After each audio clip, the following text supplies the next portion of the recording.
চারিদিকে ওয়াকফ নিয়ে অনেক কিছু চলছে। তো ওয়াকফ পুরো ব্যাপারটা এক্সপ্লেন করা ছোট্ট ভিডিওতে সম্ভব নয়, বাস মেজর পয়েন্টগুলো টাচ করে চলে যাওয়া।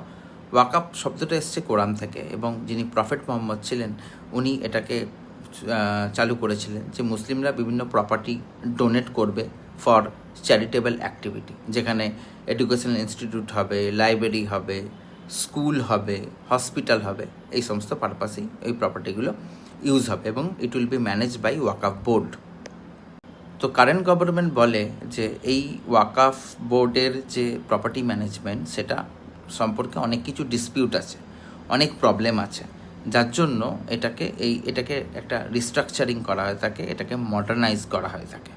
যেমন এখন নতুন নিয়ম হচ্ছে যে যখনই কোনো ওয়াকফ প্রপার্টি থাকবে সেটাকে সেন্ট্রাল গভর্নমেন্ট একটা পোর্টাল ফর্ম করেছে, সেই পোর্টালে তার রেজিস্ট্রেশন করা।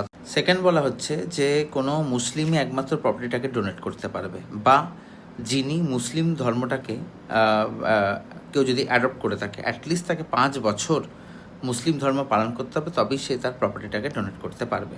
আর একটা জিনিস বলেছে যে কোনো জায়গাতে আগে যেটা নিয়ম ছিল যে কোনো জায়গায় হয়তো মুসলিমদের চ্যারিটেবল পারপাসে ইউজ হচ্ছে, মেবি প্রপার্টিটা তাদের বিলঙ্গিং নয় বা তাদের নয়, তা সত্ত্বেও 5 বছর ইউজের পর সেটাকে ওয়াকফ প্রপার্টি হিসেবে ডিক্লেয়ার করা হতো। বাট সেটা এখন গভর্নমেন্ট বলেছে না, এটা করা যাবে না, তোমাকে ফর্মাল ডিড সাবমিট করতে হবে। ইভেন 6-7 বছর ইউজ করার পরেও, 10 বছর ইউজ করার পরেও তোমাকে যদি ওয়াকফ প্রপার্টির আন্ডারে নিয়ে যেতে হয় তোমাকে ডিড সাবমিট করতে হবে।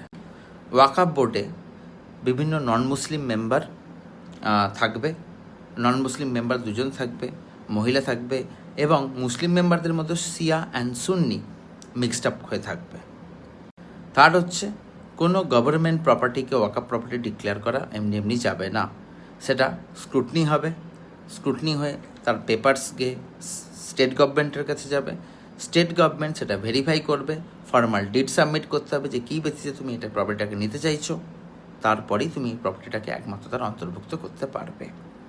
সো এটাই হচ্ছে ওয়াকফ বিল এবং তার মডার্নাইজেশনের কিছু মেজর পয়েন্ট।